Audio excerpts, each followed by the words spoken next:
présente mon escapade design dans la série Déco du Monde à Lisbonne, au Portugal. Donc une petite carte postale de la ville qui est très vallonnée avec les mythiques tramways funiculaires qu'on trouve partout dans la ville.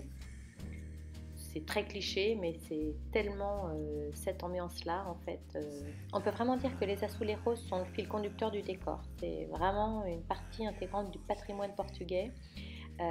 Vraiment, ces carreaux décoratifs sont ultra colorés, chaque façade est différente. C'est de la faïence émaillée, hein, simplement, de la terre cuite recouverte d'un émail opaque, mais comme c'est peint à la main, il y a vraiment une authenticité et un charme fou à toutes ces façades dans la capitale portugaise. On les trouve aussi beaucoup en intérieur, dans les églises, dans les stations de métro, les boutiques, les musées, les parcs, enfin, il y en a vraiment partout. On a aussi beaucoup de panneaux en azulejos qui décrivent voilà, des scènes mythologiques ou simplement des scènes de la vie quotidienne. En général, ils sont plutôt dans les bleus et blancs, hein, le fameux bleu cobalt. Voilà, et on les trouve aussi un petit peu partout, souvent en intérieur ou sur les places. Moi, je suis vraiment fan de ces immenses façades. C'est un travail colossal qui est réalisé à chaque fois, mais c'est vraiment très très joli. C'est une technique qui a été importée d'Espagne et qui a fait son apparition au Portugal au XVe siècle, me semble-t-il. Voilà, donc il y a vraiment, c'est un art hein, de composer des vrais tableaux en azulejos. Et aujourd'hui, l'azulejería est considérée vraiment comme un art vivant et la tradition perdure. Il y a beaucoup de façades qui sont rénovées, réhabilitées et où on reprend cette technique de décoration. C'est vraiment très très chouette. Autre fil conducteur du décor lisboète, c'est les sols pavés en noir et blanc. Alors effectivement, moi je les avais découverts au Brésil, où la tradition portugaise s'est exportée là-bas, où vraiment on se balade tout en marchant sur des œuvres d'art. On appelle ça les calçadas portuguesas et voilà, et les places et les trottoirs sont pavés. Ça apparu plutôt au XVIIIe siècle, ça, et c'est du calcaire blanc et du basalte noir ou gris. Et en fait, voilà, tous ces petits pavés sont assemblés pour faire des figures géométriques. Même les passages piétons, certains passages piétons sont réalisés comme ça. Enfin, vraiment, là, c'est pareil. On regarde et les façades et le sol. C'est un régal de se promener dans cette ville. Et là, je vous présente la planche déco de Lisbonne, qu'on appelle aussi mood board, qui vous donne un concentré de l'ambiance déco de cette ville. Alors, je vais vous montrer comment je l'ai construite.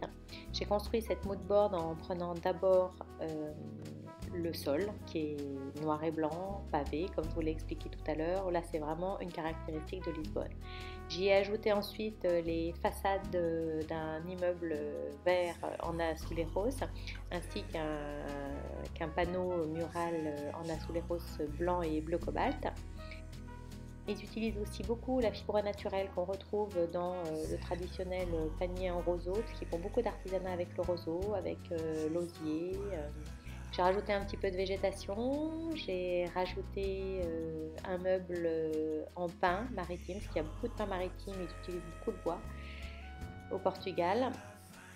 J'ai ensuite rajouté des coussins très colorés, très graphiques, parce que c'est vrai que l'ambiance à Lisbonne est très colorée.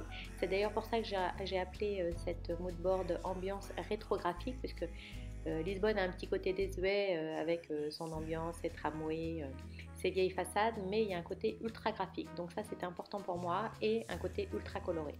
J'y ai rajouté l'icône du mobilier portugais qui est incontestablement la chaise Gonçalo, du nom de son créateur Gonçalo Rodrigues Santos, qui depuis sa naissance dans les années 40 a sans cesse été réinventée.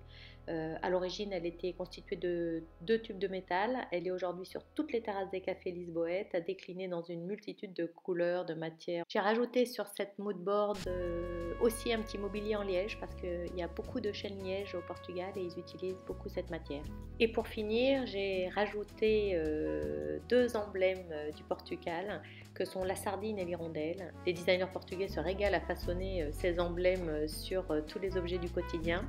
Et ensuite, j'ai rajouté la synthèse chromatique sur le côté là pour avoir les couleurs de Lisbonne. Donc, je suis partie du bleu cobalt du bleu célèbre, le fameux Azulejos rose en bleu et blanc. J'ai mis des matières comme le liège, le rotin, j'ai mis un petit motif graphique érayé pour rappeler le côté rétrographique de la ville. J'ai mis du vert baumier et du vert acropéra aussi pour, voilà, qui est vraiment une couleur qu'on retrouve très souvent sur les façades, ainsi que du jaune Caravage et du rouge fraise. Voilà, c'est vraiment comme ça que moi j'ai ressenti cette ville, très colorée, très authentique, un petit brin désuète, mais charmante, une très très jolie découverte, que ce soit voilà, une découverte touristique ou une découverte déco.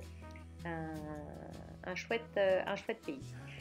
À suivre, de nouvelles villes pour décoder un petit peu la déco d'ailleurs. Dans la série Déco du Monde, je vous retrouve très rapidement avec d'autres destinations. Merci de me suivre, je vous dis à très bientôt et abonnez-vous à ma chaîne.